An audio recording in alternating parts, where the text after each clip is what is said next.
की कर्म आणि कर्माचा सिद्धांत याचा अभ्यास करण्याकरता आपली मानसिक तयारी काय आणि कशी असावी हे एक बॅकग्राऊंड आपण तयार करणार आहोत. आता कर्म धर्म संयोगाने असा शब्द आहे. मग मला सांगा, धर्म म्हणजे काय? धारणा. अजून ड्युटी. ओके. अजून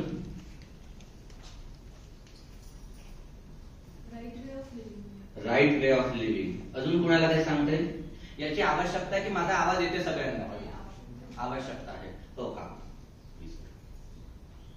इथं बसता का काकू? तुमची वही कुठे आहे? आणि लक्षात ठेवा आणि झोपू नका. हा, परीक्षा द्यायची आहे.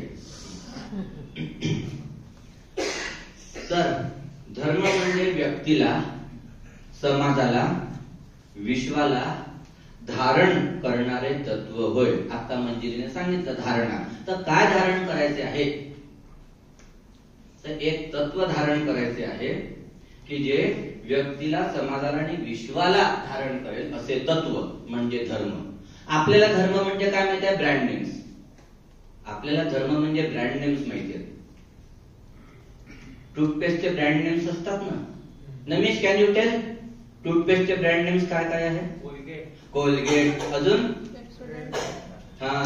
डाबर रेड, दंतकांती, असे वेगवेगळे जसे टूथपेस्टचे ब्रँड नेम्स आहेत तसे रिलिजनचे सुद्धा आहे. हिंदू, मुस्लिम. आपण काल प्रार्थना बघितल्या वेगवेगळ्या धर्मांच्या.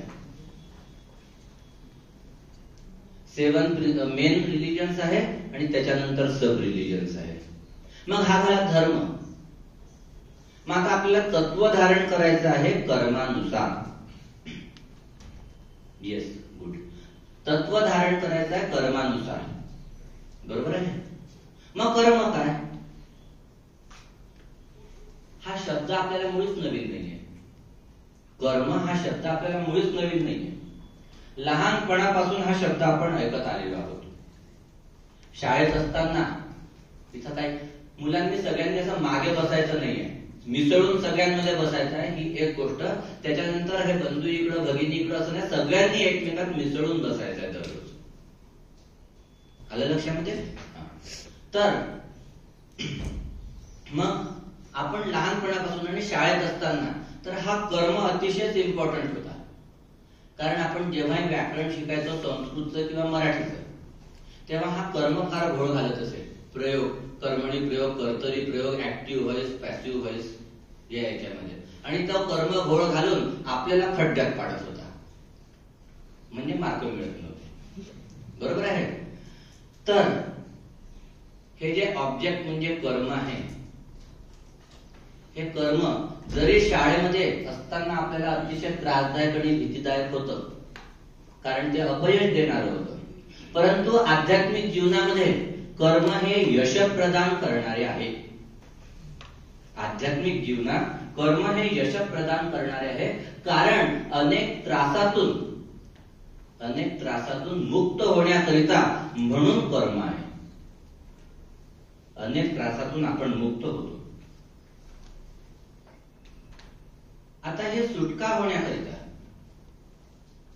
आता मी तुम्हाला सांगितलं की त्रासापासून मुक्ती किंवा सुटका आपल्याला मिळवायची आहे. आणि ही सुटका मिळण्याकरता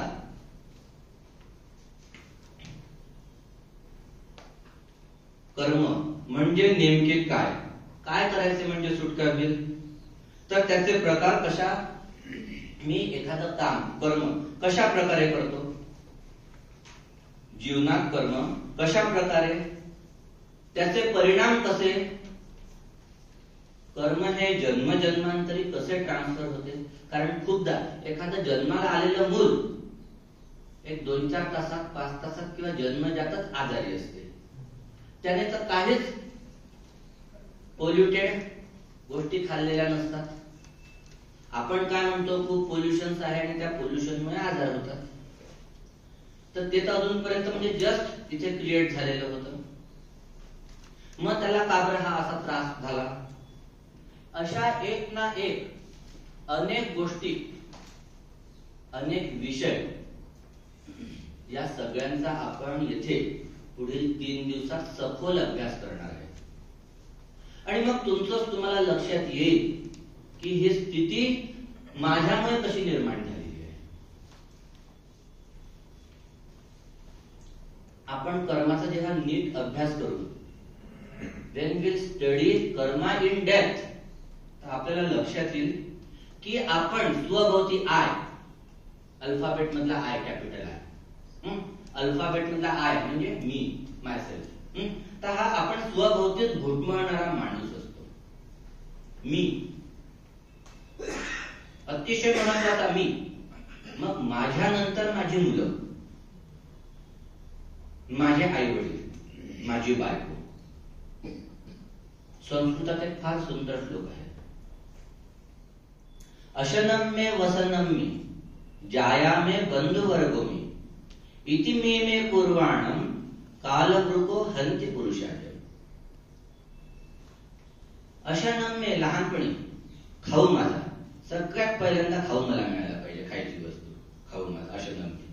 मग थोडं मोठं झाल्याच्या नंतर तरुण वयात, तारुण्य, पौगंड अवस्थेचे मुलं जी इथं बसलेले आहेत, वसनम्य, मस्त कपडे मिळाले पाहिजे, छान छान चटकदार, अशनम्य वसनम्य. मग तरुण झाल्यानंतर जायाम्य, लग्न होऊन बायको मिळते ना, नवीन बायको असली की मग बायकोसाठी सबकुछ, जायाम्य. मग त्याच्यानंतर प्रौढ झाल्यानंतर, म्हणजे आपल्या वयात प्रौढ झाल्याच्या नंतर बंधुवर्ग मे, मग आता नातेवाईक आठवायला लागतात सगळे, माझा भाऊ आहे, माझी बहीण आहे, असं आहे तसं आहे, हे सगळं काही. मग माझ्या बहिणीचं कोणीतरी आहे, जसं मी काल तुमचा ते तुमचा परिचय करून दिला, साक्षीला आणि मंजिरीला. बंधुवर्ग मे इति मे कुर्वाणं, असं मे कोण करतं? बकरी, बरोबर, बोकड. कालवृको, काळरूपी लांडगा या बोकडाला ठार करतो. तर असा हा स्वभोवती फिरणारा, घुटमळणारा असा माणूस स्वतः स्वकेंद्रित मानसिकता तोडून, या कर्माचा अभ्यास सुरू झाल्याबरोबर ही स्वकेंद्रित अशी मानसिकता तोडून निष्काम कर्माशी जोडतो. नवीन शब्दाला निष्काम कर्म. प्रत्येकाची व्याख्या मिळत जाईल जशी जशी वेळ तशी. असा ह्या निष्काम कर्माशी तो जोडला जातो.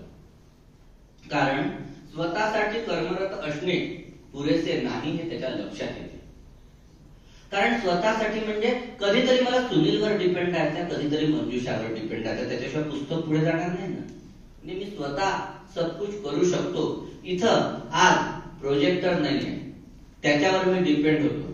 पण मग मी स्वतःची हे केली की कदाचित सद्गुरूंना, माझ्या सद्गुरूंना इथं अपेक्षित आहे की साधन विरहित, साधना, I have to do penance without instrument, त्या साधनांची गरज नाही. मला साधन, मला ते सगळं तुमच्या डोळ्यात माझ्या शब्दांच्या माध्यमातून व्हिज्युअलाइज करण्याची शक्ती माझ्यात उत्पन्न करणे. आणि मला एकट्यालाच नाही तर माझ्यासोबत हे माझे 2 भावंड आहेत, सुनील आणखी मंजुषा, यांना देखील तोच प्रयत्न करायचा आहे. जर समजा मी हरलो, मी फसलो, तर हे लहान दादालाच नाही जमत, तर मला काय जमणार आहे? ताबडतोब मंजुषा वही खाली ठेवेल. ज्या क्षणी माणूस दुसऱ्यासाठी जगू, ज्या क्षणी माणूस दुसऱ्यासाठी जगू इच्छितो, दुसऱ्यासाठी जगायला लागतो, त्या क्षणी त्याचे खरे जगणे सुरू होते. जनावरात आणि माणसात हाच फरक आहे. जनावरात आणि माणसात हाच फरक आहे. जनावर त्याची ऍक्टिव्हिटी काय असते? Whenever he feels hungry, he just stand up and start searching food. चारा मिळाला की खाल्ला, पोट भरलं की तिथेच बसतो, तिथे बसतो. सगळं पचन झालं, शेण बाहेर आलं की पुन्हा भूक लागते की पुन्हा उठतो आणि चालू करतो. त्यावेळेस तो चारा दुसरं जनावर कोणी खायला आला, दुसरी गाय खायला आली तर ती ढुशीने तिला दूर करते. हे जनावर झालं. आता याच्या विरुद्ध माणसाने राहायला हवं असं अपेक्षित आहे. विचार, स्वतःला प्रश्न विचारा की असा मी आहे का? फक्त खाण्यासाठीच नाही तर कुठल्याही बाबतीत. खाण्यासाठीच नाही कुठल्याही बाबतीत. बघाशी आपण गायडेड मेडिटेशनच्या वेळेस दारापर्यंत येऊन पोहोचलेल्या, उद्या पहा गंमत. आपण जेव्हा ट्रेन मध्ये आलो तेव्हा गाडीत शिरण्याची केवढी घाई होती दार दिसल्याबरोबर. कारण मी स्वतःसाठी जगतोय. मला जायचं होतं ना भवालीला, मला जायचं होतं भवालीला. आता भवालीला जाताना इथं येताना प्रत्येकाचा उद्देश ऑब्जेक्टिव्ह वेगवेगळा असू शकतो. प्रत्येकाचा ऑब्जेक्टिव्ह वेगवेगळा असू शकतो, परंतु एकाच लाईन मध्ये आणणे माझं कर्तव्य आहे. सगळ्यांचा ऑब्जेक्टिव्ह एकाच पॉइंटवर कॉन्सन्ट्रेट करणे हे माझं कर्तव्य आहे. कारण मला कुठेतरी हा अभ्यास करताना कळलेला की मला दुसऱ्यांसाठी जगायचं आहे. सुख दुःख, मान अपमान, हानी लाभ ही मनोवृक्षाची बांडगुळे आहेत. बांडगुळे म्हणजे असे for you Aditya, unripen and undeveloped fruit. ज्याला कुणाला हे शब्द कळले नाही हात वर करा. नाही, अपरिपक्व नाही, अनडेव्हलप्ड पॅरासिट्स. ओके. मनोवृक्षाची बांडगुळे म्हणजे अपरिपक्व किंवा पॅरासाइट्स किंवा अनडेव्हलप्ड फ्रूट्स, ती आपल्याला कापून काढायची आहे. ही कुठली आहे? सुख दुःख, मान अपमान आणि लाभ हानी. आपण नेहमी फिजिकल लाईफ मध्ये फिजिकल लेवलवर हे सगळं काही कंटिन्युअसली डिस्क्रिमिनेट करत असतो की what is gain, what is gain. इथं गेल्याच्या नंतर खूपदा तुमच्या मनात प्रश्न येईल की हप्ताभर तिथं होतो, 3 दिवस तर दारानच खाल्ले, व्हॉट इज गेन. एन्जॉयमेंट झाली का? शांतपणे मनात एकदम शांत व्हा. तर तुम्हाला कालपर्यंत शांत व्हायला किती वेळ लागत होता आणि 30 तारखेनंतर शांत व्हायला किती वेळ लागतो हे तुमचं फ्रूट राहील. वेदर आन्सर तुम्ही तर एक्झाम देणार आहात पेपरवर की जे संजू दादा तपासणार आहे, परंतु without giving exam on paper माझं असेसमेंट होणार आहे. तुम्ही किती लवकर शांत होता त्याच्यावर. And that exam is quite difficult. मग आता शब्द आहे आता निष्काम कर्म, बरोबर आहे. तर निष्काम कर्म म्हणजे काय? मी करतो ही कल्पना त्यागून केलेले कर्म. मी करतो ही कल्पना त्यागून केलेले प्रत्येक कर्म म्हणजे निष्काम कर्म.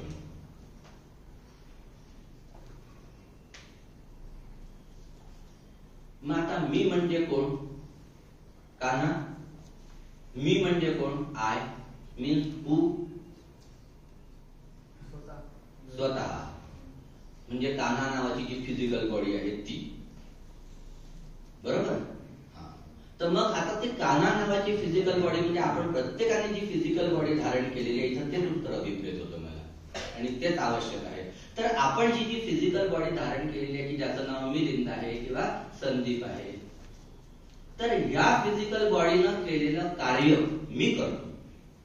मी केलं हे जे असते मी.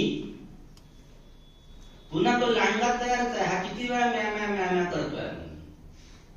तर हे जे मी आहे ते सोडून केलेलं प्रत्येक कर्म म्हणजे फिजिकल प्लेनवरची जाणीव, फिजिकल प्लेनवरचं समजूत विसरून ऍस्ट्रल, मेंटल आणि इमोशनल प्लेनवरची जाणीव जागृत करायची आहे. फिजिकल प्लेनवरची समजूत विसरून ऍस्ट्रल, मेंटल आणि इमोशनल, मी लोअर क्वार्टरमध्येच विषय बोलणार आहे. Most of you have known की there are 7 bodies in a human. त्या 7 पैकी हायर ट्रिनिटी वरच्या 3 आहेत, त्यांच्याविषयी आपण खूप जास्त चर्चा करणार नाही. आपण लोअर क्वार्टरनरी विषयी बोलणार आहे.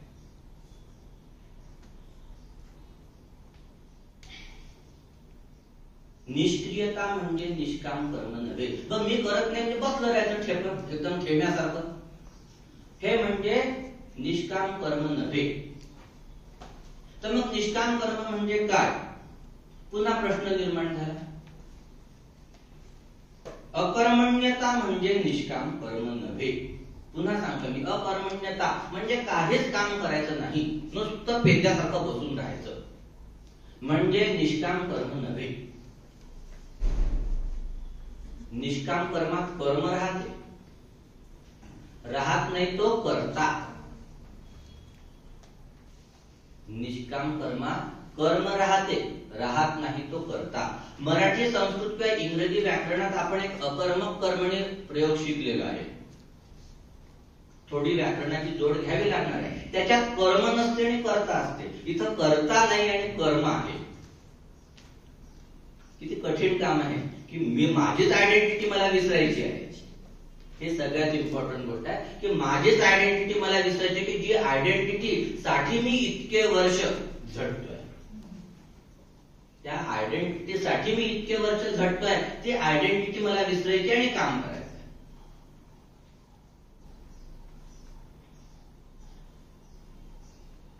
निष्काम कर्मात कर्म राहते, मग काय राहत नाही? मी जसाचा तसा संस्कृतातला एक शब्द वापरतो, त्याच्यानंतर आपण त्याच्यावर बोलू.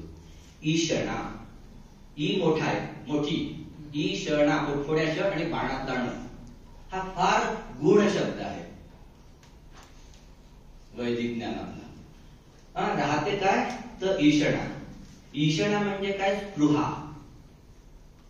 मग आता स्पृहा म्हणजे काय? स्पृहा म्हणजे ईशणा. आलं सांगितलं. स्पृहा म्हणजे ईशणा म्हणजेच काय? कर्म नाही तर स्पृहा म्हणजे मला हव्या असलेला हव्या, इकडची दुनिया तिकडं हो, माझ्याजवळ ते आलंच पाहिजे, काही झालं. ही झाली ईशणा. म्हणजे पुढच्या माणसाचा जीव गेला तरी चालते, पण ते मला मिळालं पाहिजे.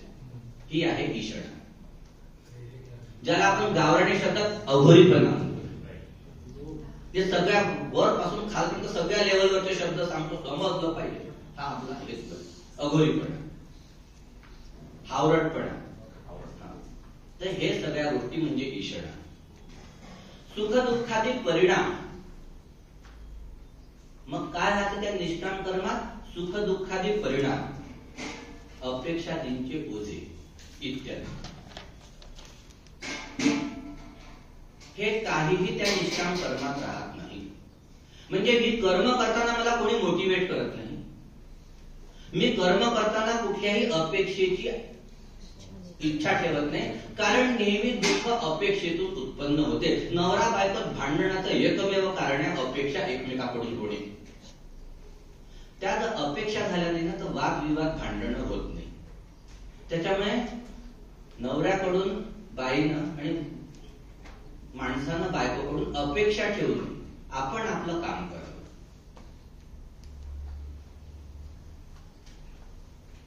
मग आता निष्काम कर्म एक्झॅक्टली आपल्याला लक्षात आलं शब्दांकृत करीत. भक्त भगवान होण्यातला मुख्य अडचण जर काही असेल, भक्त भगवान होण्याचा एक भक्त आहे डिसायपल, ज्याला म्हणून डिसायपल अँड मास्टर, चेला आणि सद्गुरू यांच्यामध्ये एक खूप मोठा अडसर आहे. म्हणजे चेला सद्गुरू का नाही आहे आजपर्यंत? तर एक मोठा अडसर आहे, तो म्हणजे वासना आणि याचना. वासना आणि याचना. मग आता वासना किंवा याचना म्हणजे काय? अनकंट्रोल्ड डिझायर इज वासना. अनकंट्रोल्ड डिझायर इज वासना. म्हणजे ज्या इच्छेला मला कंट्रोल करता येत नाही ती वासना. व्यसनाची मोठी वेळ नसते वासना. व्यसन तरी व्यसनमुक्ती केंद्रातून सुटते असं म्हणतात, परंतु वासना सुटणं फार फार फार कठीण आहे. जन्म लागतात. आणि याचना,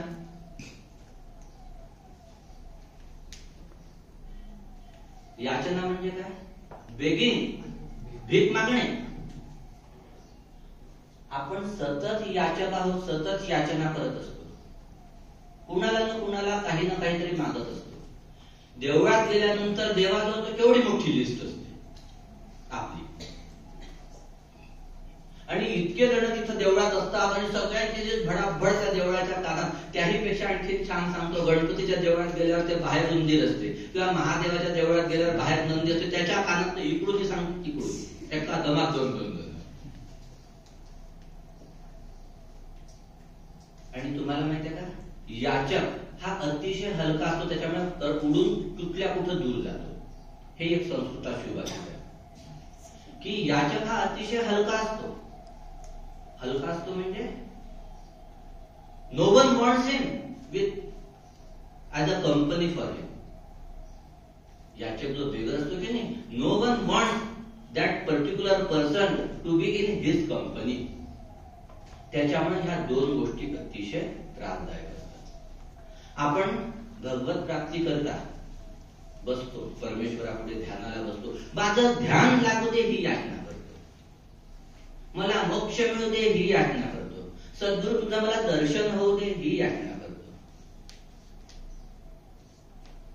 अशा अनेक गोष्टींच्या आपण याचना अखंड करत असतो, उच्च पातळीवर देखील. तर तोही भक्त सद्गुरूंना आवडत नाही.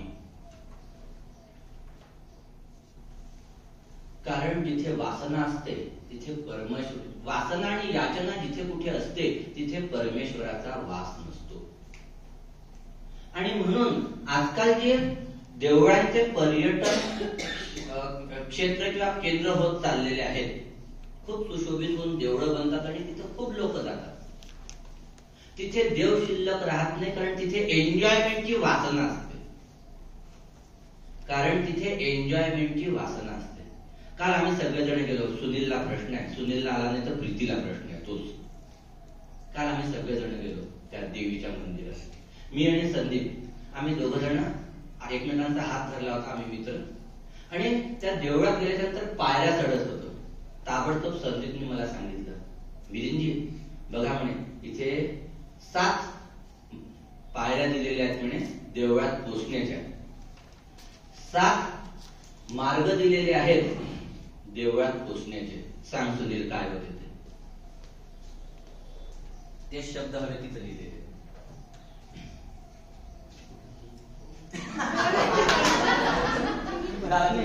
उत्तर मिळालं प्रीती. वाचलायस का? नाही. कर्म, जागृती, कल्याण, मी वाचले होते पण 3 हे मात्र होते. चला 2 मी आणि संदीप सोडून अजून दोघांनी वाचलं. मी रोज तुमच्यासोबत संध्याकाळी फिरायला येणार आहे, तुम्ही काय करता हे ऑब्झर्व करणार आहे. ठीक आहे. Apart from this joke and all this things, just तुम्हाला थोडासा हे होत असेल म्हणून हे केलं. आणि दुसरी महत्वाची गोष्ट, आपण येथे आलेलो आहे हिमालयात. आपण येथे आलेलो आहे हिमालयात, देवभूमीत, सद्गुरूंच्या घरी. तेव्हा त्यांची प्रत्येक योजना आपल्या नजरेतून हृदयात गेली पाहिजे, याकडे लक्ष आपलं असावं. सॉरी तुम्हाला मी प्रश्न विचारले, I don't want to insult you, not at all. फक्त एक सगळ्यांना लक्षात आलं पाहिजे नव्हतं, आणि तेवढा सुनीलवर माझा हक्क आहे म्हणून मी त्याला तो प्रश्न विचारला. तर आपल्याला खूप एन्जॉयमेंट करायचं आहे, परंतु हे एन्जॉयमेंट भगवंताच्या प्रांगणातलं आहे हे लक्षात ठेवायचं आहे. पुढे जाऊ आपण. मग जिथे कुठे वासना असेल तिथे परमेश्वर वसत नाही. वसणे म्हणजे राहणे. जिथे कुठे वासना आहे तिथे परमेश्वर वसत नाही. म्हणून जर समजा प्रार्थना स्थळाचं पर्यटन केंद्र झालं तर तिथे ईश्वराचा वास नाही. खरं तर जळी स्थळी काष्ठी पाषाणी प्रत्येक ठिकाणी ईश्वर आहे असं आपण म्हणतो, परंतु हा अपवाद आहे. परंतु हा अपवाद आहे. अनेक तीर्थस्थळी तुम्ही जा, तुम्हाला ती सेरिनिटी, सेरिनिटी हा शब्द इथे आहे, प्युरिटीच्या वर ती नितळ शुद्धता लाभत नाही मनाला. कारण आपण तिथं ते भ्रष्ट केलेलं आहे. तर मग आता आपण अजून काही व्याख्या बघू. पहिली व्याख्या आहे कर्म. ठीक आहे, पहिली व्याख्या आहे कर्म. आता कर्म हा प्रश्न मी विचारत नाही, कारण इतका सगळ्यांना माहिती आहे, बोथड झालेला आहे. बोथड एखादा शब्द असतो की नाही, की बोथडून गेलेला असतो. जसं महात्मा म्हणतो आपण, महात्मा कुणाला म्हणायचं, पण तो इतक्यांना म्हणून बोथड होऊन गेलेला आहे. तसं तर कर्म म्हणजे निसर्ग नियम वा चाकोरी. कर्म म्हणजे काय? एक निसर्ग नियम आहे, एक चाकोरी आहे. It's a natures rule or a discipline. Chakori means discipline. वेद थोडासा पुढे येऊन बस, म्हणजे तू दिसला का इंग्रजी सांगायचं असते मला कळते. बस त्या खुर्चीवरती.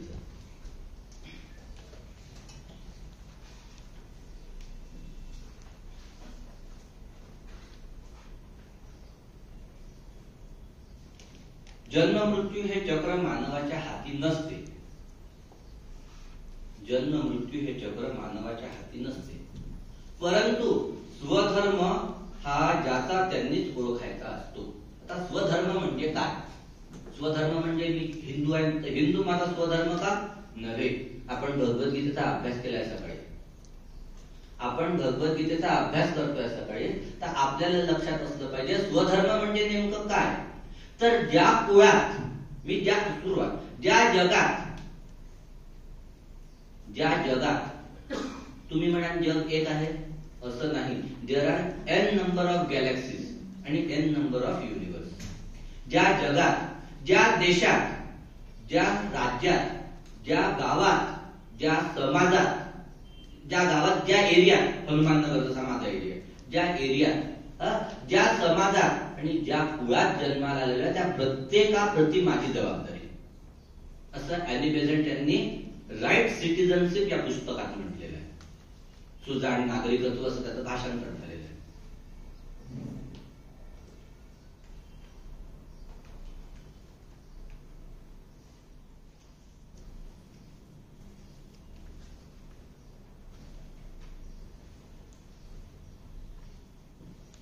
कर्म हे त्या प्रत्येक जीवाच्या स्वाधीन असते. कर्माच्या स्वाधीन आपण नाही, आपल्या स्वाधीन कर्म असते.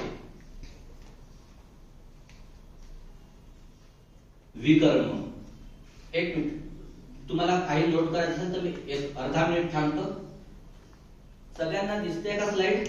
नाही. ओके, ठीक. I will do one thing. मी हे सगळं तुम्हाला सांगितलेलं मी एकदा रिपीट करून घेतो पुन्हा. कर्म म्हणजे सहज निसर्ग नियम वा चाकोरी, मीन्स नेचर्स लॉ और डिसिप्लिन. जन्म मृत्यू हे चक्र मानवाच्या हाती नसते. Life and death is not in our control, but स्वधर्म is ours and we should recognize that.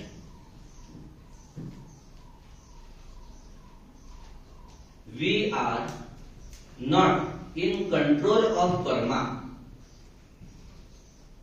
but karma should be in our control. आता है विकर्म.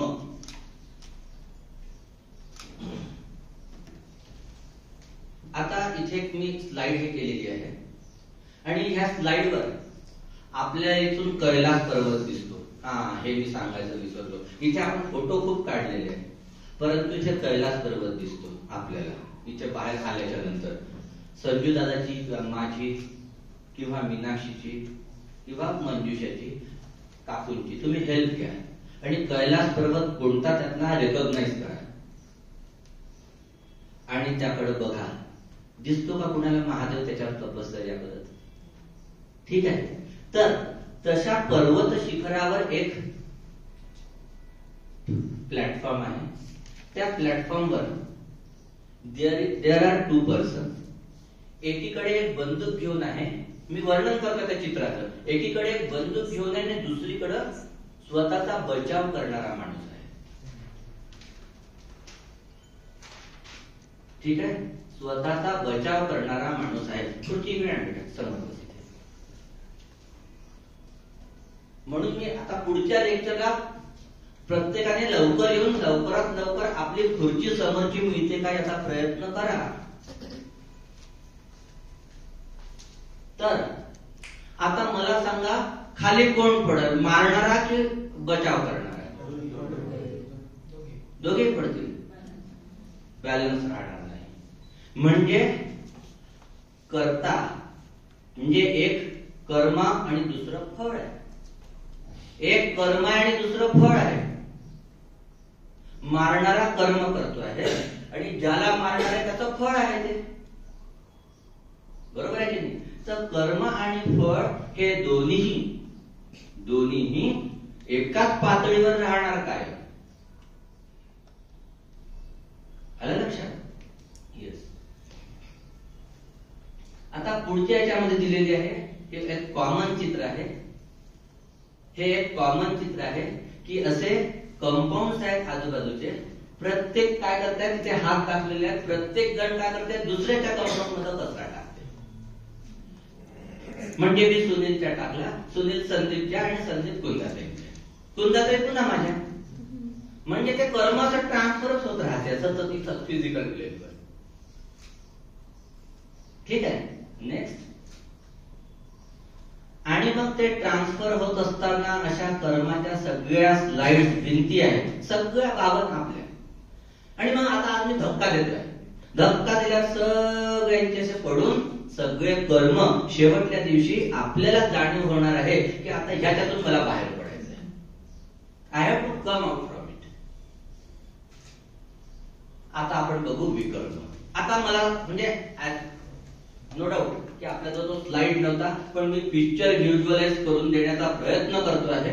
And I think try to capture my words or my emotions what I am telling. आणि मग ते तुम्ही absorb करा. ठीक आहे. विकर्म म्हणजे निषिद्ध कर्म, अयोग्य कर्म. निषिद्ध कर्म किंवा अयोग्य कर्म, bad deed. Why this karma is bad?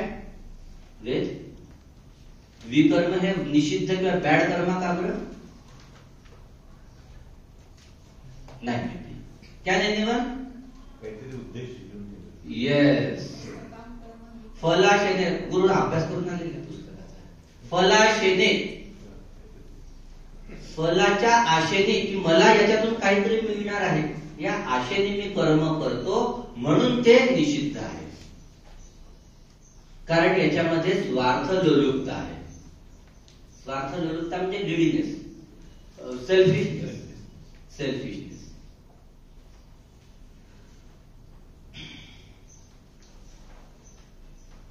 समाज या अशा पद्धतीनं मग काय होतं, त्या स्वार्थ लोलुपतेतून, सेल्फिशनेसमुळे समाज विघातक घटना घडतात. काय म्हणतात? विघातक means which spoil communal harmony, disturb communal harmony in the society. आणि मग यातून सामाजिक असंतुलन निर्माण होते. मी एक उदाहरण देतो म्हणजे पटकन तुमच्या लक्षात येईल की हे सामाजिक असंतुलन कसं काय निर्माण होते. मग एखाद्या वेळेस तुम्हाला समजा हे करायचं तर विकर्म पुन्हा आपण बघू. पहा, इथं दिलेल्या सामाजिक संतुलन, मी पहिले एक छोटंसं उदाहरण देतो, मग त्याच्यानंतर एक व्यापारी आहे, तो व्यापार करतोय. आणि हे काल मला उदाहरण सुचलं, अभय, थँक्यू फॉर दॅट. अभयने मला काल एक प्रश्न विचारला की काका तुम्ही एवढी म्हणजे त्याला वाटलं खूप मोठी कंपनी आहे, खूप मोठी नसली तरी, की तुम्ही हा बिझनेस करता. मग तुम्ही हा बिझनेस करत असताना कोणीतरी लबाड येत असेल, तुम्हाला लुबाडत असेल, तुम्हाला फसवत असेल, मग ते कसं काय ओळखायचं? ते ओळखायचं हे नंतर पाहू आपण. पहिल्यांदा काय होते की मी बिझनेस सुरू केला की फक्त आणि फक्त मलाच ऑर्डर्स मिळाल्या पाहिजे. There should not be any competitor for me. हा चुकीचा विचार आहे. कारण जोपर्यंत कॉम्पिटिटर नाही तोपर्यंत माझ्यात क्वालिटी येणार नाही. म्हणून हा कॉम्पिटिटर पाहिजे. लक्षामध्ये म्हणजे मी त्या विकर्मातून अकर्म सत्कर्म या सगळ्यांकडे हळूच चाललेलो आहे. तर कॉम्पिटिटर हा मला असलाच पाहिजे. परंतु मी इतकाही मूर्ख बैताड नसलो पाहिजे. आपल्या वराडी भाषेमध्ये इतकाही मूर्ख बैताड नसलो पाहिजे की कोणी येऊन मला टपली मारून देईल. आय शुड म्हणजे मी स्वतः कॉन्शियस असलो पाहिजे प्रत्येक वेळी. आपल्या हिंदू धर्मामध्ये स्पेसिफिकली असे अनेक देवता प्रतिकात्मक आहेत या कॉन्शियसनेस मध्ये. भगवान कार्तिकेयाला सहस्त्र नेत्र आहे. म्हणजे काय खरोखर बुद्बुद बुद्बुद आंबर डोळे आहे का? तुझ्या लागते बुद्बुद बुद्बुद असे आंबर डोळे आहेत का कार्तिकेयाच्या? नाही. तर सहस्त्र नेत्रांनी जे बघता येईल तेवढं ते बघत असतात. तसा त्यांचा भक्त म्हणजे आपण असलं पाहिजे. सर्व समावेशक दृष्टी, सम्यक दृष्टी. एटफोर्ड पाथ मध्ये भगवान बुद्धांनी सांगितलेली की सम्यक दृष्टी ही आपल्याला असली पाहिजे. तर हा व्यापारी जर विकर्मात असेल तर तो स्वार्थ लोलुपते सगळं काही ओरबाडून आपल्याकडे येईल. आले लक्षामध्ये? आता इथे बघा, वाईट, वॉन्ट्स अँड नीड्स अशा 3 गोष्टी आहेत विकर्मामध्ये. वाईट, वॉन्ट्स, नाही sorry, vice, VICE, vices, wants and need. Vices, wants and need. मग आता व्हाइसेस मीन्स आपल्याला असलेल्या वेगवेगळे व्यसन. VICES, व्हाइसेस म्हणजे आपल्याला असलेले वेगवेगळे व्यसन. ते व्यसन मला खूप सांगायची गरज नाही, कारण मंजुषा मला रागवली ट्रेन मध्येच असताना की ते दारू बिरूचं उदाहरण द्यायचं नाही म्हणून, दारुड्याचं. परंतु हे एक व्यसन आहे की जे अनकंट्रोल्ड आहे. त्याच्याही पेक्षा सगळ्यात घाणेरडं व्यसन तर समजा या दुनियेत कुठलं असेल तर ते तंबाखू. खर्रा तंबाखू खाणे अतिशय घाणेरडं व्यसन आहे ते. त्याच्यावर खूप मोठा कार्यक्रम होणार आहे, त्याच्यामुळे मी खूप बोलत नाहीये ते ऍडिक्शन अवेअरनेस वगैरेवर. मग त्याच्यानंतर wants means greed. Wants means greed. आपली वॉन्ट कुठपासून कुठपर्यंत आहे स्वतःला विचारू शकतो आपण. इथे एक्झाम्पल्स दिलेले आहेत मी. वॉन्ट्सचे फॅमिली सोबत इकडे अशा वेगवेगळ्या वॉन्ट्स आणि त्याच्यानंतर नीड्स, आवश्यकता. मग आवश्यकता कुठचीही whether it at the feet of masters म्हणून एक आकाराने एवढा महान ग्रंथ आहे. At the feet of masters असा आकाराने इतका, तुम्ही इथं बघा पुस्तकं ठेवलेले आहेत त्याच्यात आकार त्याचा एवढा आहे. परंतु एक महान ग्रंथ आहे. साधन चतुष्टय महायोग दीक्षा मिळण्याकरता भगवान बुद्धांना 7 महायोग दीक्षा, बरोबर ना की चूक लोक मीनाक्षी, 7 महायोग दीक्षा मिळाल्या. तर ती पहिली महायोग दीक्षा मिळण्याची पात्रता त्या साधन चतुष्टय याच्या माध्यमातून येते. तर ते साधन चतुष्टय वाचल्याच्या नंतर आपल्याला प्रश्न पडला पाहिजे की ही जी वॉन्ट नीड आहे, whether it needs to me or my physical body, हे डिस्क्रिमिनेशन आपल्याला करता आलं पाहिजे. तर मग अशा प्रकारे ह्या विकर्मामध्ये या 3 प्रकारच्या नीड्स आहेत. पुढे आता विकर्म, रामायणातलं एक उदाहरण सांगतो तुम्हाला, दृष्टांत. शूर्पणखा रामाकडे गेली. तिनं काय प्रस्ताव प्रपोज केला, आजच्या भाषेत सांगतो, तिने प्रपोज केलं. रामाने रिजेक्ट केलं. मग लक्ष्मणाकडे गेली, लक्ष्मणाला प्रपोज केलं. आणि मग ती इतकी त्यांच्या गळ्यात पडायला लागली की लक्ष्मणाने तलवार उचलून तिचं नाक कापलं. मग या विकर्म हे त्या शूर्पणखेचं लक्षात घ्या. विकर्म हे शूर्पणखेचं लक्षात घ्या. विकर्म काय होतं तिचं की या जगावर, या संपूर्ण तिन्ही लोकावर भू भुवा सुहा या तिन्ही लोकावर, मृत्यूलोक, पाताळलोक आणि स्वर्गलोक या तिन्ही लोकांवर अधिशासन करणारा प्रभू रामचंद्र माझा पती असावा, ही तिची लालसा होती. हे विकर्म आहे. आणि त्याच्याच विरुद्ध अकर्म सीतेचं काय होतं? या तिन्ही लोकांवर शासन करणाऱ्या प्रभूची चरणदासी मी व्हावी. दासी नसते पत्नी कधी, तिने स्वतः समर्पित करायचं असते, पतीने तिला हृदयात ठेवायचं असते. ती समर्पित झाली खरोखर पतीच्या चरणावर तर पती तिला हृदयात ठेवतो, जसं रामाने सीतेला ठेवलं. तर हे विकर्म. आणि तिसरं इथे दिलेलं आहे आत्ताच मी रिच्युअल सुरुवातीला ठरवलं की तुमच्याकडनं, तर ते हातामध्ये मोबाईल आहे. मी आजच्या जनरेशनचे तरुणच म्हणत नाही, तर आजच्या जनरेशनचे प्रौढ आणि वृद्ध देखील त्या व्हॉट्सअप आणि फेसबुक मध्ये तर असेच. आजकाल समजा आता म्हणजे एक सध्या मी ट्रेंड बघतोय, कारण फेसबुक मला बिझनेस प्रमोशन साठी मी बराच वापरतो, तर त्याच्यामध्ये मुलांपेक्षा प्रौढांच्या पोस्ट जास्त दिसतात.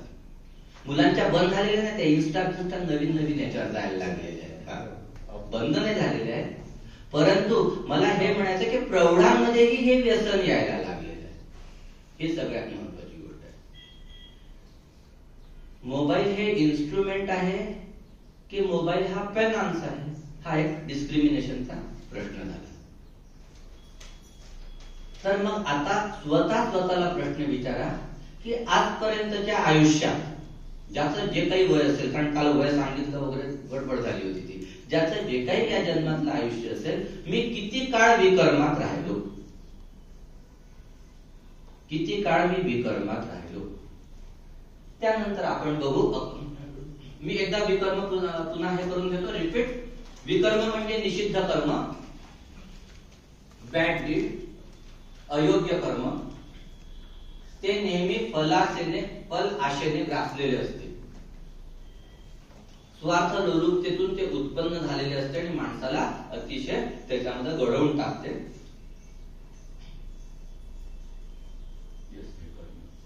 अकर्म. अकर्म आता इथं बरेच जण संस्कृत शिकलेले आहेत, वैदिक इथं पुढे आहे, पारुल्या तिला तर मी शिकवलेलं आहे.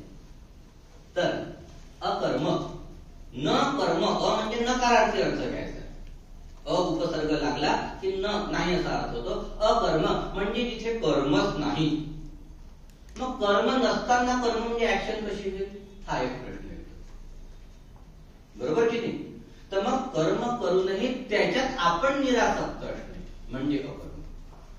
कर्म करूनही त्यात आपण निरासक्त असणे, निरासक्तपणे केलेले कर्म म्हणजे आसक्ती नाही. Possessiveness of fruit is not there. Possessiveness of karma and its fruit is not present at that specific action is a karma. I think I am trying to explain in Marathi as well as English. समजते ना तुम्हा लोकांना? आदित्य, प्राजक्ता, नाही कळते ना? Because each and every moment of everyone's life is very important. It should get perfectly utilized by me because this 1.5 hour is मला दिलेला तुमच्या जीवनातला तुम्ही सगळ्यांनी.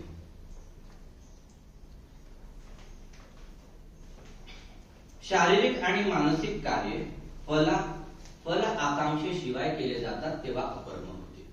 शारीरिक आणि मानसिक कार्य फल आशेशिवाय केलं जाते तेव्हा हे अकर्म होते.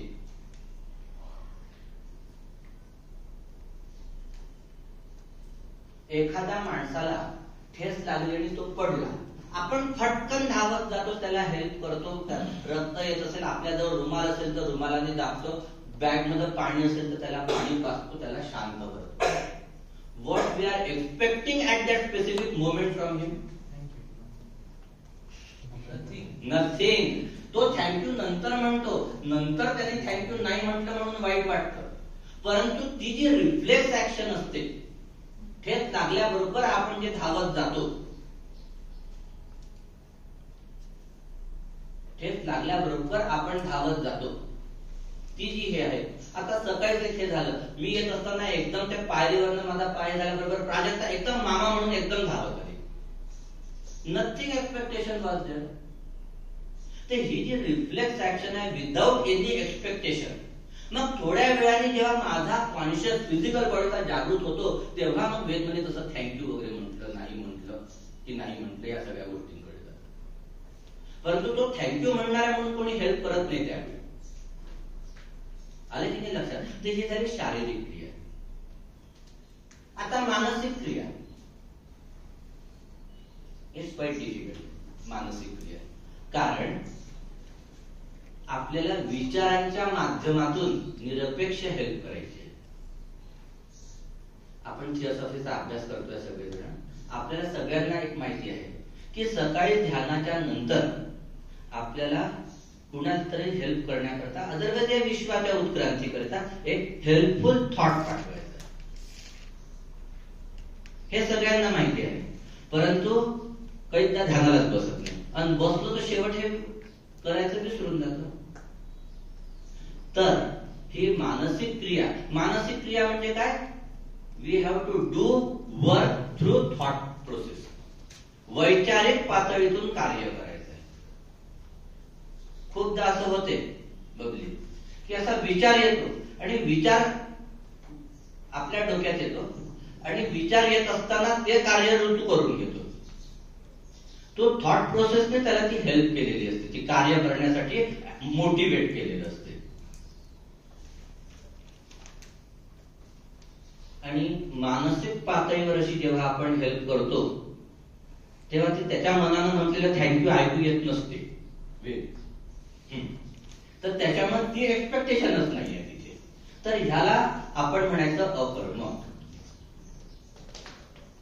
आता एक विनोबा भावे म्हणतात, ते आपण बघू काय आहे. तर विकर्म कोणतेही एक विशिष्ट कृती, विकर्म ही कोणतीही एक विशिष्ट कृती स्वार्थ प्रेरित असते, तरी सुद्धा हे घडलेले स्वार्थी कृत्य मानसिक पातळीवर अकर्मक किंवा निस्वार्थ आपण करू शकतो. थोडस डिफिकल्ट बोलले विनोबा भावे की आपण जेव्हा एक सामान्य माणूस, विनोबा भावेंनी काय घेतलेला आहे, माझ्यासारखा एक सामान्य माणूस घेतलेला आहे. तो कोणतेही काम करेल तर कारण मी जनावरातून माणूस झालेला, त्याच्यामुळे मी कुठचंही काम करत तर मला काहीतरी मिळालंच पाहिजे स्वार्थ प्रवृत्तीने. जनावर उठून चालायला कशासाठी लागतो? त्याला चारा मिळाला पाहिजे म्हणून स्वार्थाने. तर तो माणूस स्वार्थ वृत्तीने कार्य करतो, परंतु ते कार्य घडत असताना मानसिक पातळीवर तो त्याच्यातून मिळणारा जो काही, म्हणजे मी ठरवलेलं असते की ते कार्य करताना हे मिळालं पाहिजे, परंतु काम करता करता ते विसरून जातो आणि नुसतंच काम करत.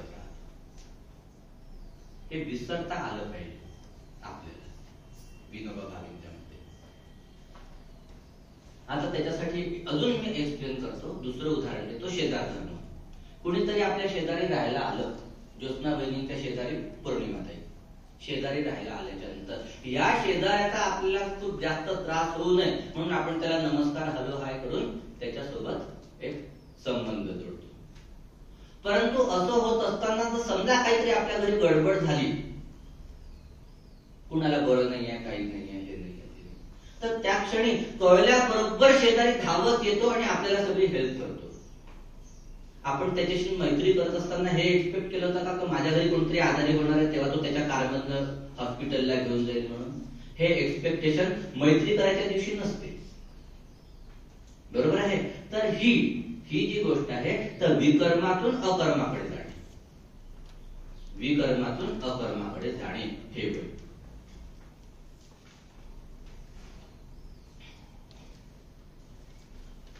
आता इथे रामायणातली पुन्हा गोष्ट, रावणाने सीतेचं हरण केलं. त्यावेळी जटायू तिथे गेले आणि जटायूने रावणाशी युद्ध केलं. कारण या भारतभूमीवर स्त्री सन्मान सगळ्यात महत्वाचा, कारण ती जगदंबा आहे, कारण ती जगदंबा आहे म्हणून तो सगळ्यात महत्वाचा. म्हणून त्या स्वतःचा जीव गेला, परंतु जटायूने युद्ध केलं. कर्माचं रावणाचं, कर्णाला माझ्या तोंडी कसा काय, तर रावणाचं विकर्म, जटायूचं अकर्म. लक्षात, जटायूचं अकर्म. आता इथे एक चित्र आहे, भगवान बुद्ध बसलेले आहेत, त्यांच्या समोर एक माळी आणि कमळाचं फुल आहे. एक छोटीशी मी गोष्ट सांगतो ही 2-4 ओळींमध्ये, की शिशिर ऋतू म्हणजे हिवाळ्यामध्ये कमळाला फुलं येत नसतात. It's a nature. परंतु या माळ्याच्या बगीच्यामध्ये एक कमळाला पांढरं फुल लागलं. एखादं फुल लागतं असं कधीतरी, तर पांढरं फुल लागलं. आणि त्या मार्गावरून पुढं गेलं, त्याच्या बगीच्याच्या पुढे गेलं की तिकडे भगवान बुद्ध ध्यानाला बसलेले होते. तर तिकडून भगवान बुद्धाचा एक भक्त जात होता. त्याने ते फुल बघितलं आणि फुल बघितल्याबरोबर श्वेत कमल आहे ते अतिशय तो आनंदित झाला. आणि तो त्या माळ्याला म्हणाला की मी तुला एक सुवर्ण मुद्रा देतो, म्हणजे तो काळ लक्षात घ्या, एक सुवर्ण मुद्रा देतो, तू मला त्याच्या रिटर्न मध्ये ते फुल दे. हा सौदा सुरूच होता तर दुसरा आला, कारण आता तिकडे कोळल्याबरोबर सगळे जातात ना दर्शनाला. दुसरा आला, तो म्हणाला मला हे कमळाचं फुल दे. तर तो म्हणाला नाही, आधीच या महाशयांनी ह्या कमळाच्या फुलाला हे केलेलं आहे, माझ्याकडनं एक सुवर्ण, तो एक देतोय का मी तुला 10 देतो. तिसरा आला. असं करत करत करत करत लाख सुवर्ण मुद्रांपर्यंत त्या एका कमळाच्या फुलाची किंमत गेली. त्या माळ्याला वाटलं एवढं काय या कमळाच्या फुलामध्ये, माझ्या इथं तर अजून मधून उगवतच राहते, कोणीच पैसा दिला नाही आजपर्यंत. मग त्याच्या लक्षात आलं की ते जे पण नाही, आणि विचारलं की कमळाचं फुल तुम्ही नेता कशाला. त्यांनी सांगितलं तर तिकडे महात्मा आहेत, त्यांच्या दर्शनाला आम्ही चाललोय, तर त्यांना हे कमळाचं फुल द्यायचं आहे. या माळ्याला वाटलं की 1 लाख सुवर्ण मुद्रा द्यायला तयार झालेले आहे, आणि हे फुल जर त्यांच्याकडे घेऊन गेलो तर ते मला काय देतील, माझं संपूर्ण मीच काय, माझ्या पुढच्या 7 पिढ्या पोचल्या जातील एवढा पैसा देतील. आणि म्हणून त्याने ते फुल तिथनं तोडलं आणि तो घेऊन निघाला. हे सगळेजण म्हणाले अरे आम्हाला मला हे विकायचं नाही, म्हणजे मी हे त्यांनाच विकीन जाऊन. म्हणून तो तिथे घेऊन गेला. तिथे घेऊन गेला, भगवान बुद्धांपुढे गेल्याच्या नंतर त्या भगवान बुद्धाला त्याने आपल्या डोळ्याने बघितलं, तिथे फुल ठेवलं आणि स्वतः तिथे डोकं ठेवलं. भगवान बुद्ध म्हणाले वत्सा काय हवंय ते सांग, तू ज्या अपेक्षेने आलेला आहे बोल, किती काय तुला तुझी अपेक्षा आहे. तो म्हणाला मला सर्व मिळून गेलं, मला सर्व मिळालं, मी आजपर्यंत फक्त भौतिक जीवन जगत होतो, भगवंता तुझ्या दर्शनाने मला माझ्या जीवनाचा उद्धार झाला, मला सगळं काही मिळालं. स्टोरी विकर्मापासून सुरू झाली, कर्म घडलं, फुल तोडलं आणि अकर्म झालं. 1 मिनिट विचार करा या गोष्टीवर, मग पुढे जाऊ.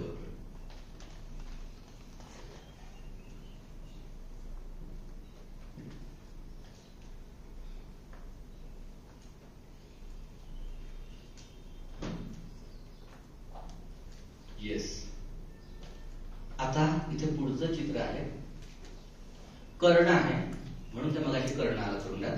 कर्ण आहे, आपल्याला माहिती आहे महाभारतात ती गोष्ट आहे की कर्माकडे इंद्र दान मागायला आलं. सगळ्यांना माहिती आहे की सकाळी आंघोळ झाल्यानंतर सूर्याला अर्घ्य देत असताना कोणी काही मागितलं तर कर्ण देत असे.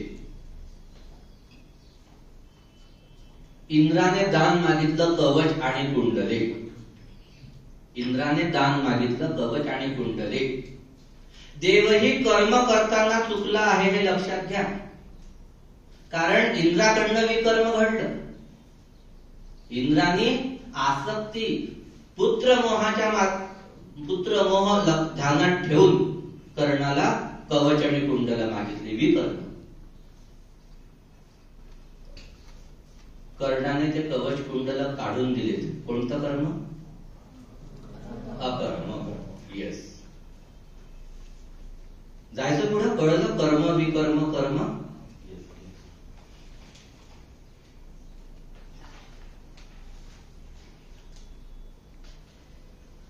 हे बघा, समोर त्यांना लक्षात येईल शेजार धर्म कसा. तर तुम्ही ते उलटा चष्मा बघता की नाही, पाठ बघतो की नाही, तारक मेहता का उलटा चष्मा. त्या तारक मेहता का उलटा चष्मा, त्याच्यामध्ये ती जी फ्लॅट स्क्रीन गोकुलधाम. येस, मी खूप नाही बघितलेल्या, ऋतूने सांगितलं एकदा बघितलं होतं इथं बोलण्याकरता म्हणून, कारण हे स्लाइड्स आता ते मोठ्याने दिसत नाही तुम्हाला, म्हणजे मोठ्या याच्यावर, तर त्या ऋतूने ते टाकलेलं आहे त्याच्यामध्ये. तर त्या गोकुलधाम सोसायटीमध्ये सगळ्या पूर्ण भारतातल्या प्रत्येक प्रांतातला माणूस आहे, आणि ते सगळे किती एकोप्याने राहतात एकमेकांकरता. असा शेजार धर्म असला पाहिजे, त्यात कुठेही विकर्मता येता कामा नये. शेजार धर्म. आता सूत्र आहे बघा, कर्म अधिक विकर्म. सूत्र आहे, फॉर्म्युला कर्म प्लस अकर्म विकर्म, कर्म प्लस कर्म प्लस विकर्म इक्वल्स टू अकर्म. आता त्याच्यासाठी मी ही एवढी उदाहरणं सांगितली आहेत तुम्हाला. कर्म अधिक विकर्म बरोबर अकर्म.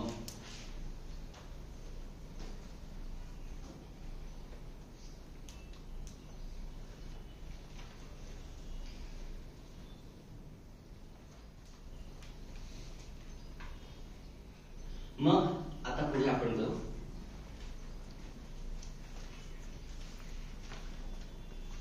कर्म म्हटलं की भगवद्गीता सगळ्यात प्रधान, कारण कर्म विविध परीनं भगवंतानं भगवद्गीतेच्या माध्यमातून आपल्याला समजावून सांगितलेलं आहे, विविध परीने.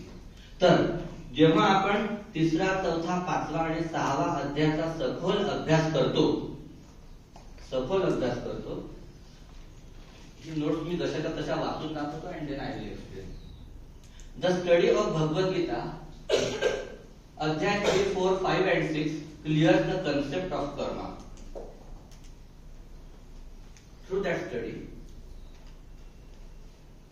I tried to derive 17 laws of karma for understanding the principle of karma. एकूण 17 नियम डिराईव्ह केलेले आहेत. आणि जवळपास असं लक्षात घ्या की इथून पुढं या 17 नियमांभोवतीच पूर्ण आपला अभ्यास गुंतलेला म्हणण्यापेक्षा. 17 laws of karma for understanding the principles which can help to live powerful, progressive and yet humble and fulfilled life. We can live powerful, progressive, yet humble and fulfilled life. परिपूर्ण जीवन आपण जगू शकू. ह्या 17 लॉजचा जर समजा आपल्याला यथायोग्य अभ्यासाने समजलं तर. The concept of karma can be divided into 17 different laws, each of which offers a unique insight into the workings of universe. या संपूर्ण जगाच्या उलथापालथीत किंवा ऍक्टिव्हिटी मध्ये हे 17 लॉज कसे आहेत हे लक्षात येईल आपल्याला कशी प्रेरणा देतात. And role that we play in shaping our own destiny. And through this law of karma, we are going to shape our destiny. आपण आपल्याला ही जी सुपर पॉवरफुल संधी मिळालेली आहे जन्माची, मनुष्य जन्माची, 84 किंवा 64 लक्ष योनीच्या माध्यमातून कालचा अभ्यासाचा प्रश्न होता. मी म्हटलं तो उद्या तुला सांगणार आहे उत्तर म्हणून मी. तर ह्या संपूर्ण योनीतून थिओसॉफीच्या अभ्यासाच्या माध्यमातून काकू चुकलो तर सांगणार. थिओसॉफीच्या अभ्यासाच्या माध्यमातून जो रस निघतो त्या रसाच्या माध्यमातून C.W. लेडबिटर यांचा रिसर्च आहे की एकदा तो आत्मा मनुष्य योनीत आला, when that soul comes in the human life, तो पुन्हा प्राणी योनीत जाणार नाही. ती इव्होल्युशनची चेन आहे.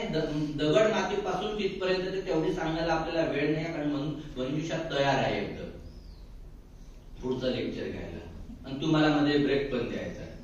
तर जेव्हा आपण एकदा मनुष्य योनीत आल्याच्या नंतर आपलं इव्होल्युशन होत जाते. आणि now we are sitting in this hall. आपण जेव्हा या हिमालयन स्टडी सेंटर मध्ये आलेलो आहे, म्हणजे लक्षात घ्या की आपण 600च्या आसपास जन्म झाले आहे. आणि we are trying to purify our human life. आपण त्याला अधिक प्युरिफाय करत चाललेलो आहे. ते सोनं असते की नाही, तो सोनार काय करतो, त्याला त्याच्यात गरम करतो, त्याला घण मारतो, ती सगळी राख होते आणि ती अधिकाधिक चकचकीत होते. तसं आपलं जीवन अधिकाधिक चकचकीत आता व्हायला लागलेलं आहे. कारण जवळपास 600 जन्म आपले संपलेले आहेत. आता 600 ते 650च्या मध्ये किंवा त्याच्यावरही असेल. आपण 777 जन्म आहेत आपल्याजवळ. 777 थिओसॉफीच्या रिसर्च प्रमाणे मनुष्य योनीत आल्याच्या नंतर when we get human life there are 777 lives incarnations not life there are 777 incarnations आपल्याला जन्म मिळतात आणि विदिन दॅट आपल्याला स्वतःला इव्हॉल्व करायचं आहे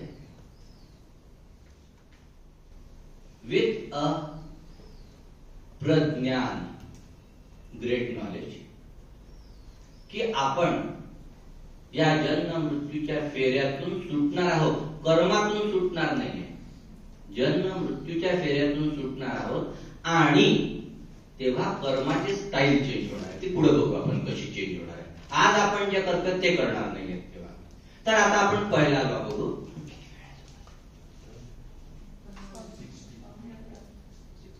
ओके तर the law of cause and effect the law of cause and effect हा पहिला रूल आहे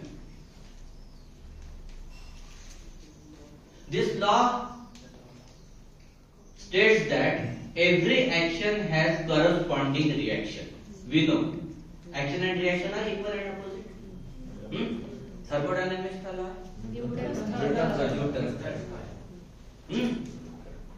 कि thermodynamics का है Newton's third law है बरोबर तो every action has its corresponding reaction that the consequences of one's action will determine their future experiences. Therefore, it is important to act with intention and awareness, considering the potential consequence of one's actions before making a decision. आता मी संजू दादाला एक permission मागतो आपल्याजवळ projector नाही आहे तर हे ग्रुपवर प्रेझेंटेशन टाकून देतो की so that everyone can study जेव्हा केव्हा त्याला वेळ मिळणार आहे या 3 दिवसात आणि आयुष्यात तेव्हा त्या स्वतः वाचू शकेल तर law of cause and effect मी काहीतरी कॉज केलेला आहे त्याचा इफेक्ट इथं होणार आहे नेक्स्ट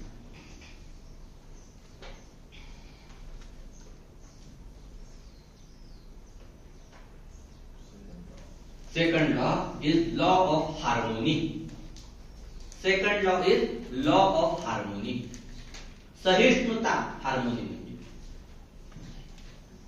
लॉ ऑफ हार्मोनी सहिष्णुता this law states that everything in the universe is interconnected everyone in this everything in this universe is interconnected माझ्यासाठी एव्हरीवनच असते नेहमी इंटरकनेक्टेड आपण भेटलेलो आहे भावनाताई आणि मी सकाळी 7:30 वाजता पहिल्यांदा भेटलो असं म्हणतात भावनाताई म्हणजे स्टडी टेस्ट असं म्हणतात म्हणजे असं कोणीतरी म्हणत नाहीये की मागच्या जन्मी आपण इथूनच दूर झालो होतो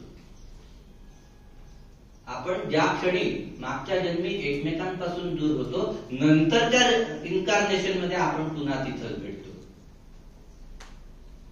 तर त्यामुळे आपण जिथं कुठं पहिल्यांदा भेटतो तिथंच आपण मागच्या जन्मी विलग झालेले असतो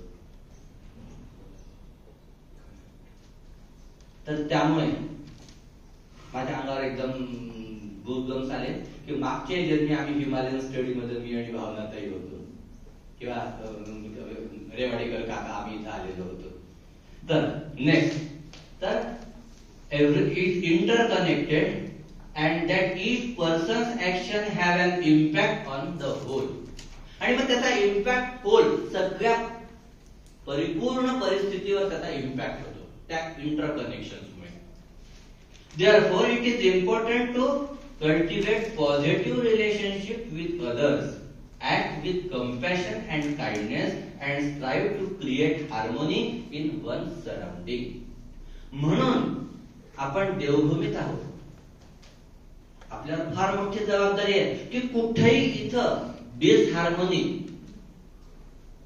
आपल्यामुळे क्रिएट होणार नाही या नेचर मध्ये याची रिस्पॉन्सिबिलिटी आपल्यावर आहे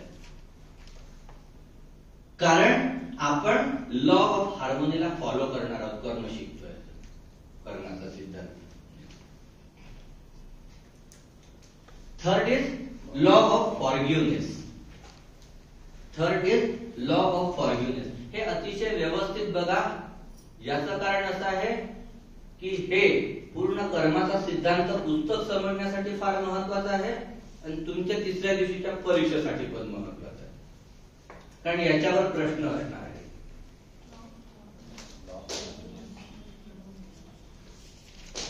Law of forgiveness. This law states that holding into anger,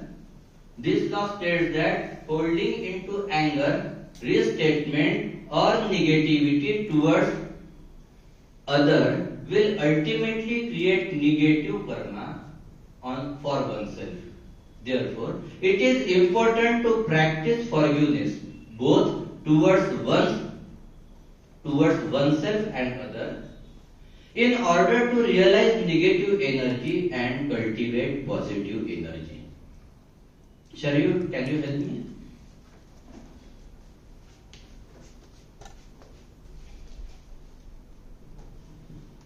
This law states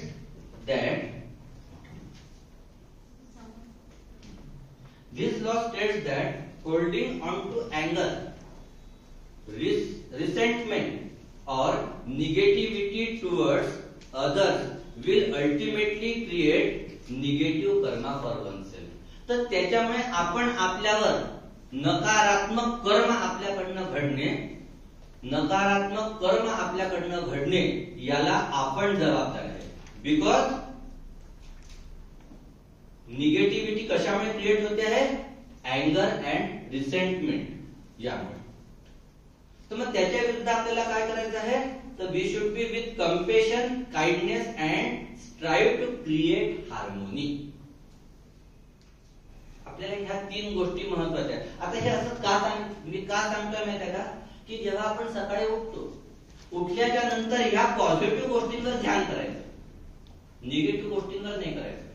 आणि रात्री झोपण्याच्या पूर्वी या पॉझिटिव्ह गोष्टी ज्या मला माझ्या जीवनात उतरवायच्या होत्या त्याच्या विरुद्ध म्हणजे मी निगेटिव्ह किती वागलो याचा हिशोब घ्यायचा.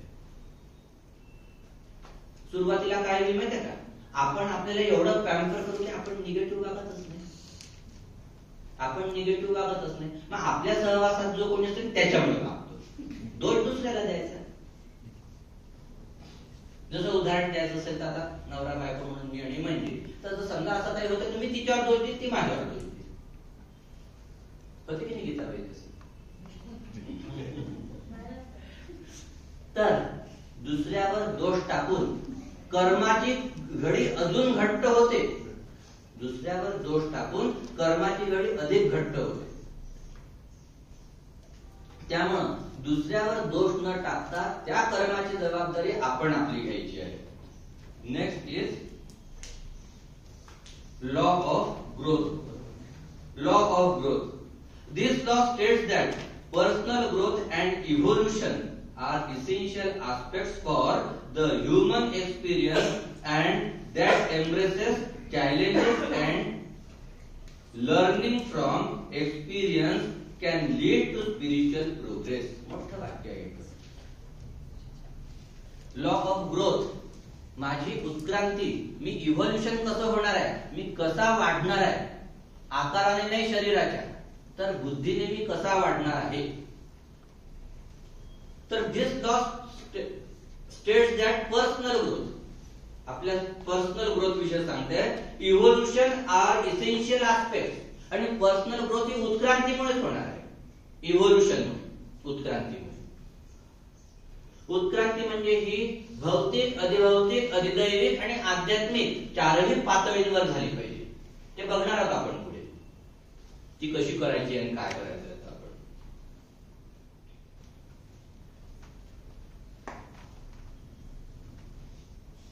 Therefore, it is important to be open-minded, willing to learn and committed to personal growth and self-improvement.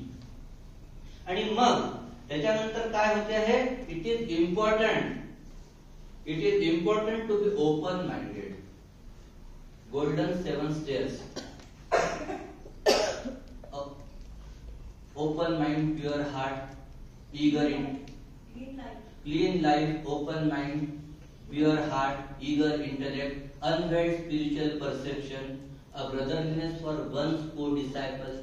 हे सगळं एवढं गोल्डन स्टेअर्स मध्ये सांगितलेलं आहे. सतत स्टेअर्स वर खाली उतरतोय आपण. या सगळ्या गोल्डन स्टेअर्स आहेत. प्रत्येक वेळी आपल्याला हे सगळे गोल्डन स्टेअर्स मी चढतो आहे हे लक्षात घ्यायचं की एक एक सोपा आणि मग त्याच्यात कुठं काही चुकलं की ठेच लागते मला जशी लागली मी ना.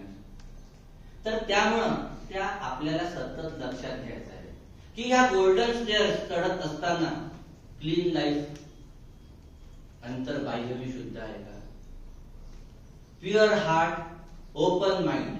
तर हे ओपन माइंड जोपर्यंत माझं घडणार नाही, स्पिरिच्युअल ग्रोथ म्हणजे माझं इव्होल्युशन होणार नाही. आणि स्पिरिच्युअल ग्रोथ जर समजा 1 मिलीमीटर झाली असेल तर फिजिकल ग्रोथ म्हणजे फिजिकल लाईफ मध्ये माझी ग्रोथ 1 किलोमीटर होती.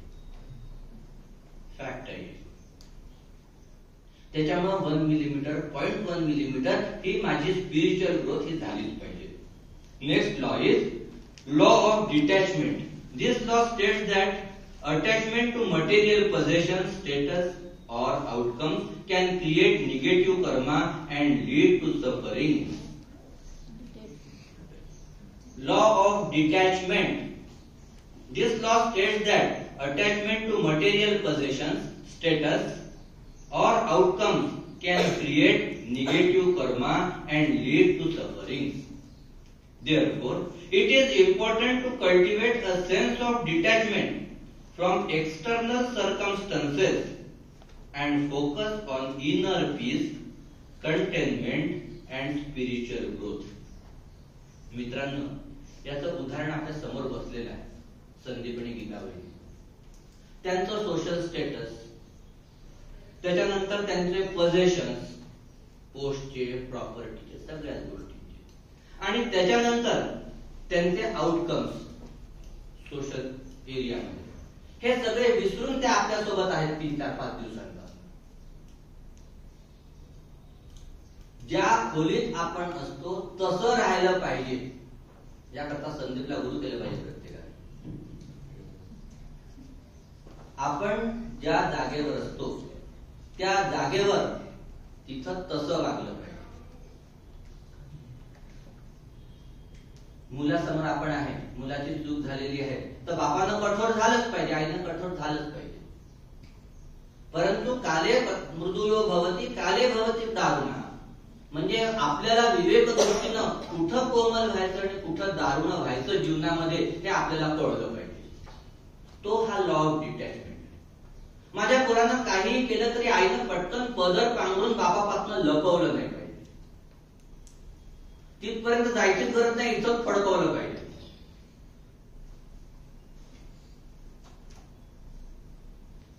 Law next 6 is law of responsibility. This law states that each person is responsible for their own life and experiences, that can blaming others for one's circumstances will not lead to positive growth or progress. Law of responsibility. Responsibility शब्दाचा अर्थ सगळ्यांनाच माहिती आहे. मग हा law काय सांगते पहा, state that each person is responsible for their own life. आपण काय करतो, दुसऱ्याच्याच लाईफ साठीच्या पंचायती सगळ्या तो काय करते. आपल्याला आपल्या जीवनाची रिस्पॉन्सिबिलिटी घ्यायची, आपल्याला आपल्या जीवनाची रिस्पॉन्सिबिलिटी घ्यायची and experiences and that blaming others for one circumstances will not lead to positive growth or progress. आणि दुसऱ्याला दोष द्यायचा नाही, दुसऱ्याला दोष देणं सोडून द्यायचं. कायम लक्षात ठेवा, दुसऱ्याला दोष द्यायचा नाही. मी तर कायम लक्षात ठेवतो, दोषी कोण तर दोषी.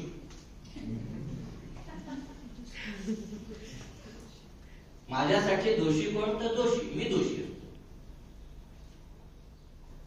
Law of connection. This law states that all living beings are connected and that every action has a ripple effect on the universe as a whole. Therefore, it is important to consider the impact of one's action on others and the world around them. Connection.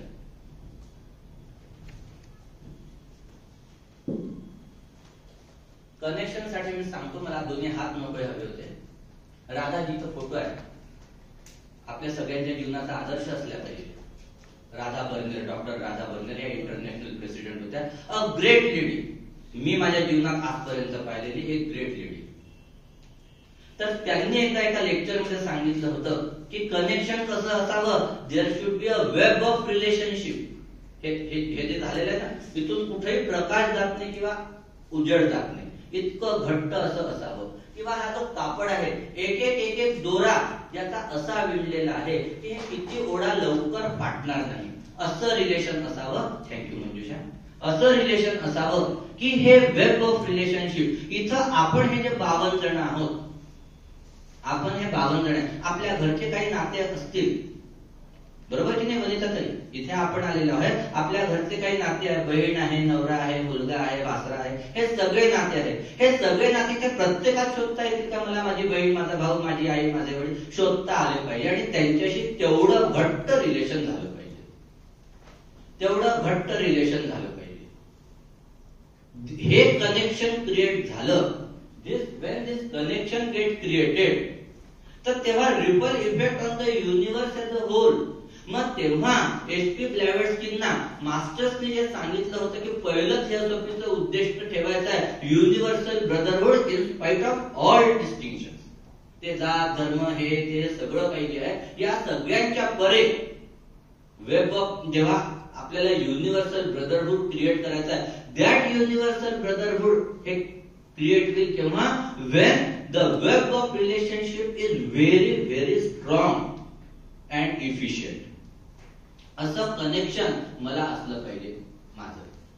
प्रत्येक नुसतं not only with a human or animal, म्हणजे मला material kingdom मध्ये, animal kingdom मध्ये, human kingdom मध्ये आणि higher kingdom मध्ये, higher means masters kingdom, जे जीवनमुक्त झालेले आहेत, त्या सगळ्या किंगडम्स मध्ये माझं रिलेशन असं कनेक्टेड झालं पाहिजे.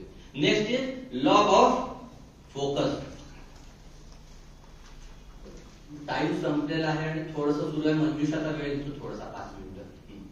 लॉ ऑफ फोकस, मला थोडंसं स्पीड घेतली पाहिजे पुढच्या ह्याच्यापासून. This law states that once thought and intentions create their reality, and that focusing on positive outcomes and goals can help manifest them to reality. माझा फोकस, लॉ ऑफ फोकस, माझा focus कशावर असला पाहिजे? या क्षणी, वर्तमान काळात, या क्षणी माझा फोकस कशावर असला पाहिजे?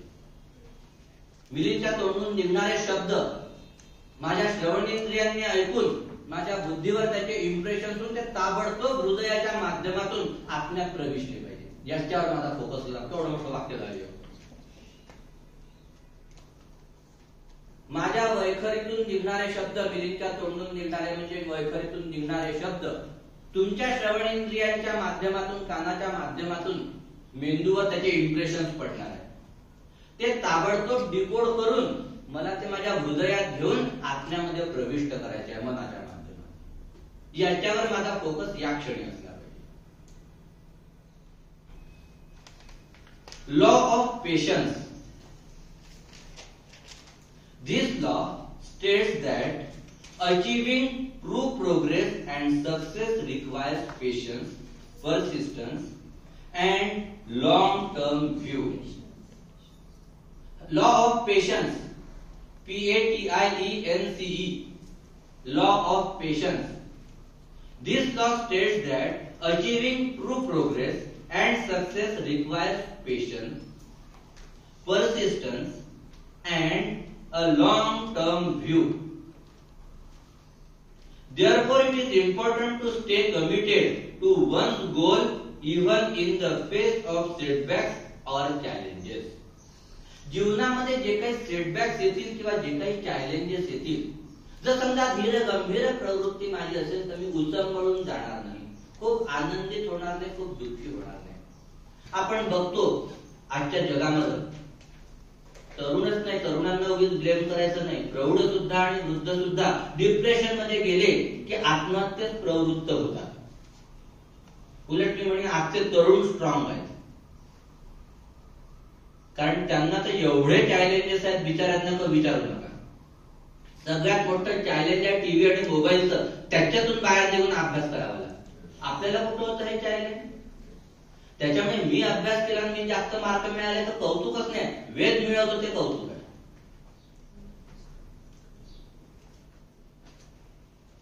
Law of presence. This law states that living in present moment and being fully present in one's experience can lead to greater clarity, peace and spiritual growth. I repeat, it's very important. This law states that living in the present moment and being fully present in one's experience, तुम्ही या moment मध्ये तुम्ही ह्या शब्दांच्या माध्यमातून तुमच्या जीवनात काहीतरी एक निराळा एक्सपिरियन्स घेऊ शकतो. तुम्हाला एक साधं लक्षात घ्या, हे सगळं करता करता खटकन नको तो फालतूचा काही घेणं देणं नसतं विचार येतो. तो विचार ढकलावा लागतो, हा एक तेवढा मोठा एक्सपिरियन्स आहे. ढकलावा लागतो, दाबून ठेवावा लागतो, रागवावं लागते, त्याला सगळं करावं लागतं. हा एक एवढा मोठा एक्सपिरियन्स आहे. Law of honesty. Law of honesty. This law states that being honest and truthful in one's action. This law states that being honest and truthful in one's action and interactions with others is essential for cultivating positive karma and living a life of integrity.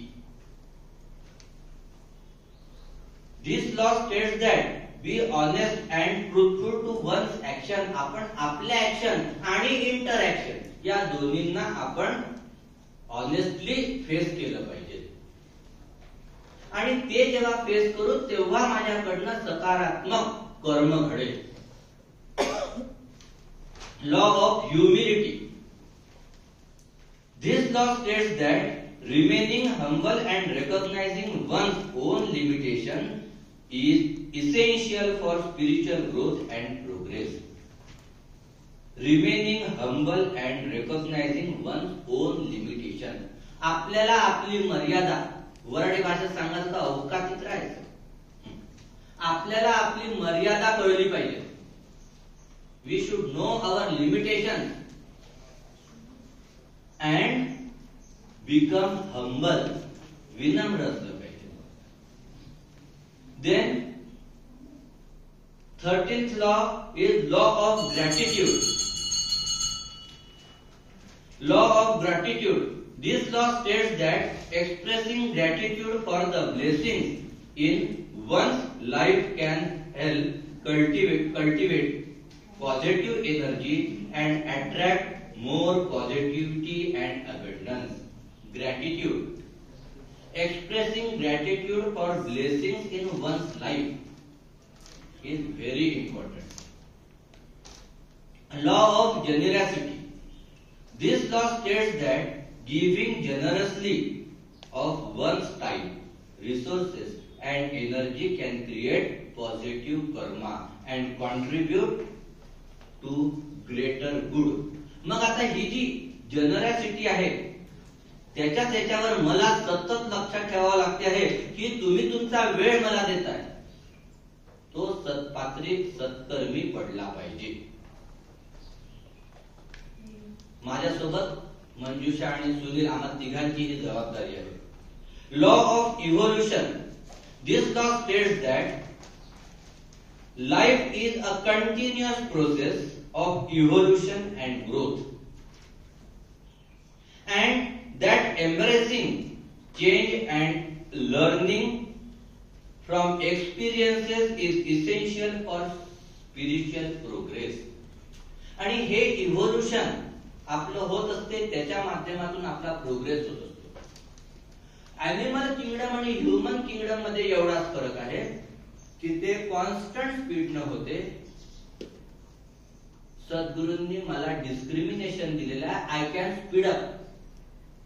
Me passenger मध्ये बसलेला होतो, superfast express मध्ये आलो, वंदे भारत मध्ये आलो, आता उद्या bullet train मध्ये जाईल, मग विमानात जाईल. आणि मी कसं व्हेकल वापरून लवकरात लवकर हे इव्होल्युशन करू शकतो, हा चॉईस माझ्याकडे आहे. Law of balance. This law states that maintaining balance and harmony in all aspects of life is essential for spiritual growth and progress. Law of balance states maintaining balance and harmony. दुसऱ्या अध्यायामध्ये स्थितप्रज्ञ स्थिती भगवंतांनी सांगितले, तो म्हणजे law of balance. स्थितप्रज्ञ स्थिती 14 की 18 श्लोक आहेत. किती आहेत म्हणजे 20. दुसऱ्या अध्यायात स्थितप्रज्ञ स्थितीसाठी 4 श्लोक स्थितप्रज्ञ स्थिती एक्सप्लेन करायला आणि अंगिक विश्लेषणासाठी वर आणि खाली मिळून असे एकूण 24 श्लोक आहेत. म्हणजे की या 24 श्लोकांच्या माध्यमातून हे आपल्याला लक्षात येते. आणि लास्ट इज, कारण तोही घंटी वाजवून त्रास देत आहे आता, last is law of compassion. This law states that showing compassion and empathy. Law of compassion, showing compassion and empathy towards others is essential for cultivating positive karma and contributing to the greater good of universe. या विश्व कल्याणासाठी माझ्यात दयाळूपणा नको, कणवाळूपणा असला पाहिजे. आता मला पुढचं लेक्चर जेव्हा माझं असेल तेव्हा दयाळू आणि कणवाळू या शब्दांचं एक्सप्लेनेशन देऊन मी पुढचं सुरू करतो. इथे आपण थांबू. थँक्यू.